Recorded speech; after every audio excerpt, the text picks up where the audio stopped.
Well, it's been a while. It's now October, hence this. It's festive, I swear.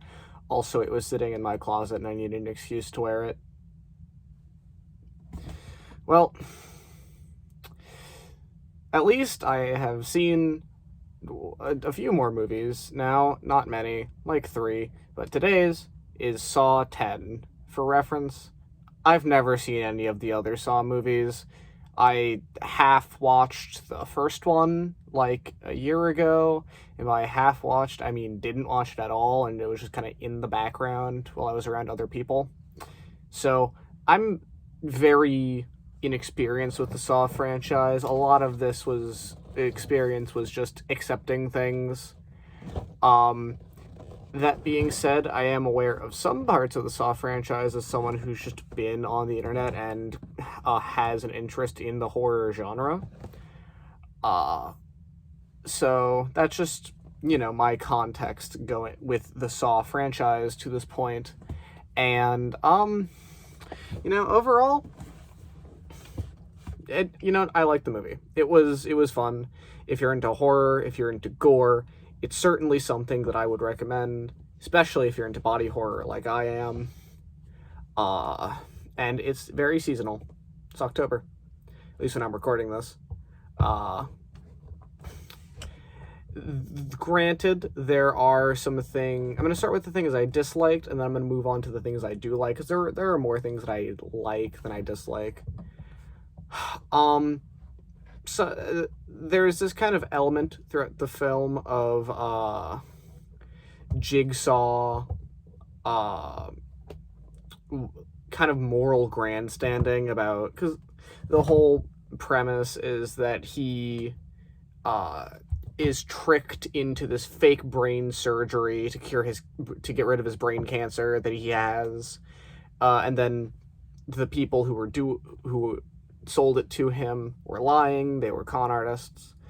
So he puts them in a trap. That's the setup. But there's this kind of element throughout the film of Jigsaw going, "You're the real villains. You've stolen people's hope." Blah blah blah. And the whole time I was just thinking to myself, "You've murdered a lot of people. Yeah, these guys are also pretty scummy, but you have a lot of blood on your hands. And you don't have to. This isn't a thing you're forced to do. You're just a murderer. And no, you don't get to use the oh, it's not murder if they choose to do it, because they it doesn't matter. It's manslaughter. Okay, fine, if you're being pedantic. But at the same time, there are also multiple traps, to my knowledge, that actively require 2 people to compete over it. So you had, and only one can survive. There's one at the end of this movie, where how do you explain that? You can't even use the excuse, because you can't even say, oh, they didn't want it enough. Someone had to have died for this trap to work. That's the premise. How is that not murder even by your rules? And one of the bad guys, one of the fake surgeons, literally snaps someone's neck, and they're aghast, and it's you murdered her. And it's how is it any worse than what you've done? You've given her, because they put her in front of a microwave, not a microwave, I think it's supposed to be an X-ray machine. You've given this woman cancer of the everything at this point. Her skin cooked. This woman's skin literally began blistering from radiation burns. You have microwaved this human being. Her body has to be riddled with carcinomas at this point, and you're gonna go, oh, she was innocent. You can't kill her. Yeah, she survived the trap after shattering her ankle and her arm, and that's not dangerous. Yeah, he's oh, she needs medical attention. What do you expect them to do? Give her, chemotherapy of her entire fucking body? That that makes, which brings me into my other gripe with the film of the traps range a lot in how reasonable they are. I'm not counting the first trap, I think I've heard it called like the Chinese finger trap. I'm not counting that one. That one is interesting. I like it, but it's also not real. He doesn't actually do it. He imagines it. So I'm not counting that. Because that's clearly just how he envisions the trap working, not how it literally actually works. But I'm also not including the trap depicted in the in the post-credit sequence, because we never get to see what it does. It presumably in some way slices into the guy's abdomen based on, the context of the scene, but we don't know the rules, we don't know its mechanisms, whatever. So I'm not counting those two. So which leaves, I'm just gonna call them the bone marrow trap, the brain surgery trap, the microwave trap, the blood trap, and the gas trap. That's what I'm going to call them. I don't know what their actual names are, just for sake of discussion. The bone marrow trap requires a woman to take a Geely saw, it's a type wire saw, amputate her own leg, and then take a spigot, stick it in the bone, and drain the bone marrow, which, and if she doesn't, she gets decapitated. She cuts off her leg. She drains the bone marrow. Oh, that's... Okay. Yeah. So she drains the bone marrow. She has 3 minutes to do this. And she succeeds, as far as I'm concerned. If she was given 5 more seconds, she would have succeeded, because the reason she fails is because she doesn't do it fast enough. Fine, whatever. But the problem is, she wastes about 30 seconds and then completes the trial in, from what I remember, about a minute 30, and the rest of that time is spent just draining the bone marrow. And the issue is, like, the mechanism of the trap means that, like, she basically, like, if she hadn't panicked, she would have survived. Fine, whatever.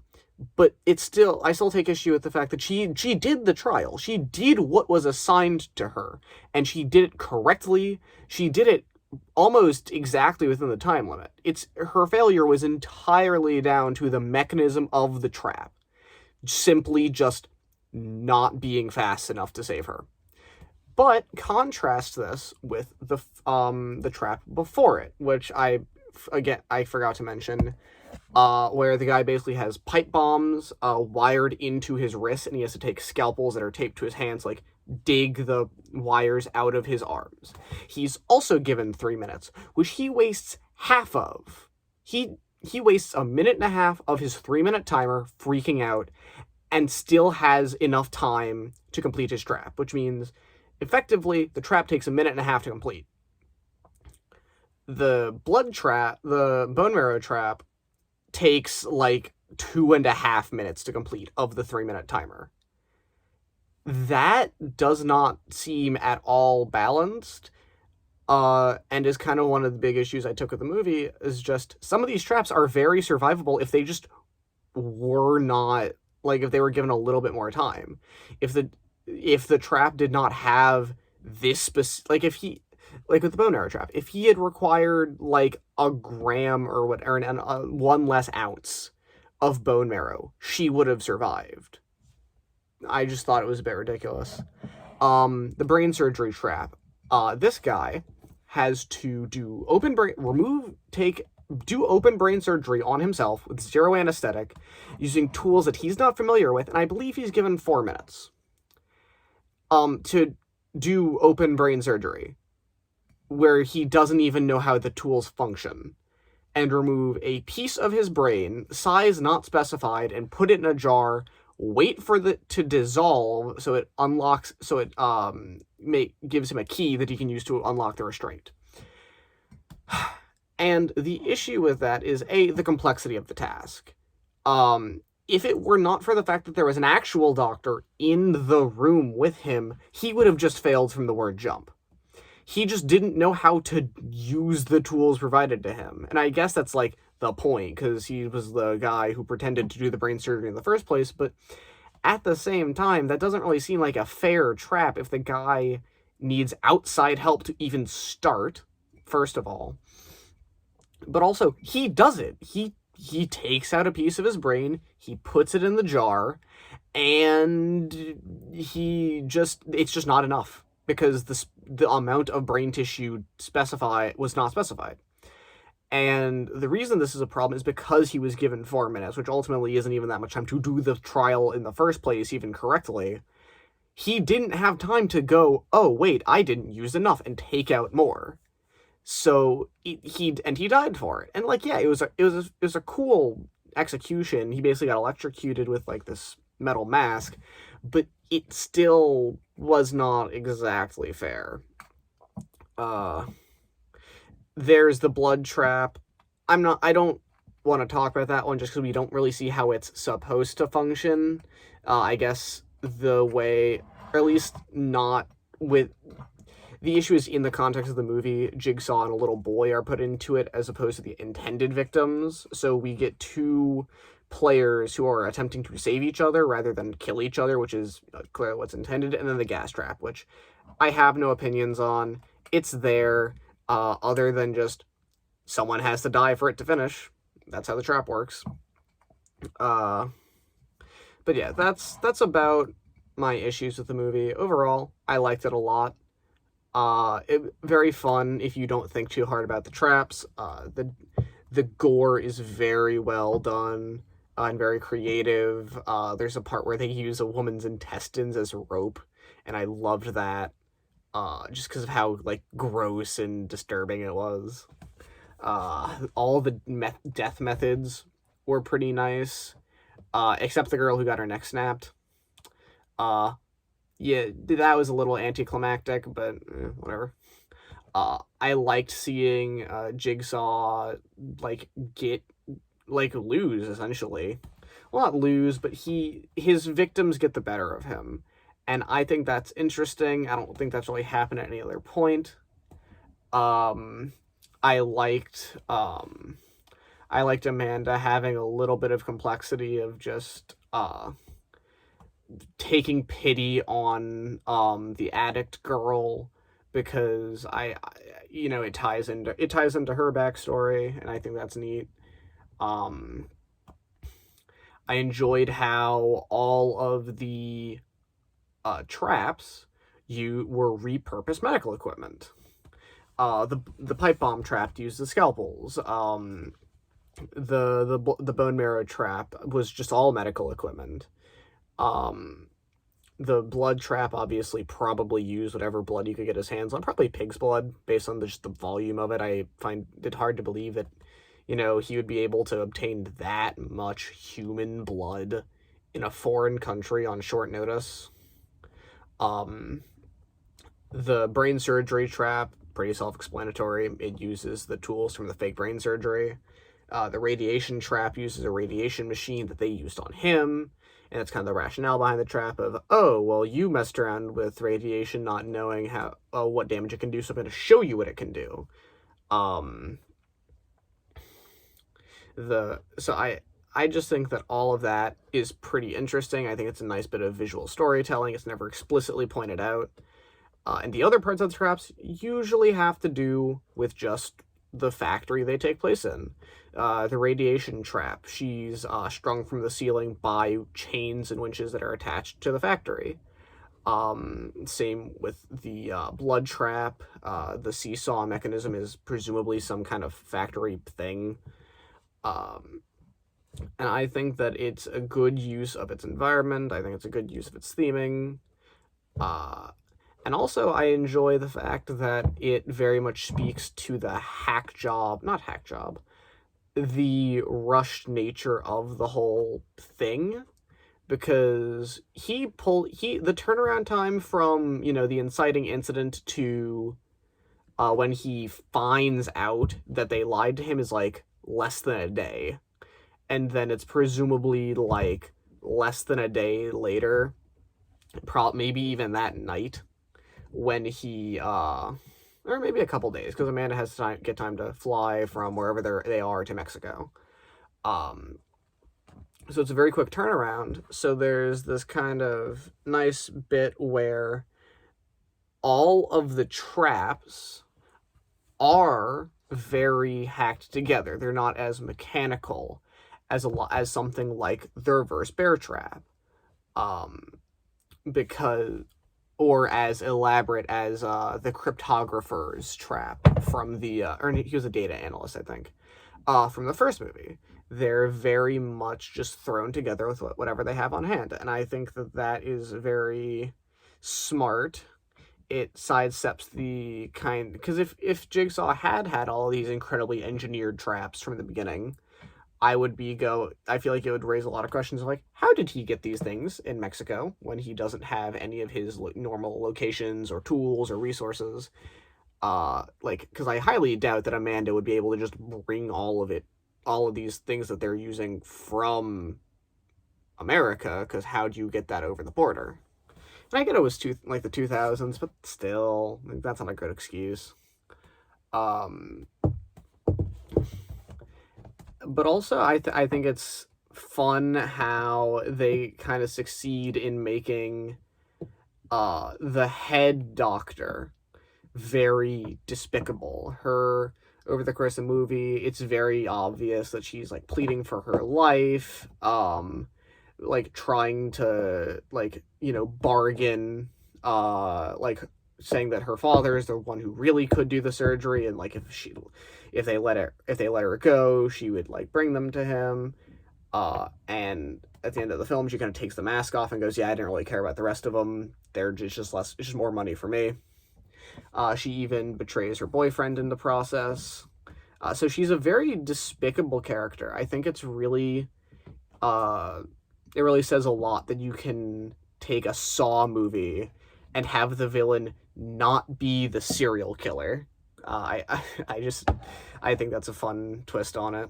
But all the other characters, they do a good job of selling that, like, they're in these circumstances not entirely by choice. The vet is a little he was clearly doing it for the money. There's no real indication that he needed the money for anything greater. But the girls are one of them is a prostitute and one of them is a drug addict. And that is exactly why Amanda kind of takes issue to them putting her in the trap, the drug addict, because her rationale is, well, she was an addict. She wasn't really fully in control of everything. But Jigsaw was like, nah, she still sucks. And Amanda was like, fine. But yeah, overall, very good movie. I liked it. Is it intelligent? No. Not as, cerebral as something like Tar. But very fun as a horror movie. I love horror movies. I mean, hell, this beats the hell out of watching, what was it? Tusk. Tusk was gross. I'm not going to cover Tusk just because I don't want to have to rewatch it. But yeah, I would recommend it if you like horror, if you like body horror. If you have a weak stomach, I wouldn't bother. Though I guess if you do, you wouldn't necessarily like body horror. But I mean, it's less disturbing than Human Centipede, so that's something. I'm going to try to make a few more videos for the Halloween season. It's my favorite holiday. Probably more horror-oriented stuff. I think my next video will be School Spirits. I've been wanting to watch that. But yeah, that's all. Just wanted to get back in the swing of things, and this was a fun opportunity. I will see you next time I decide to watch something eventually.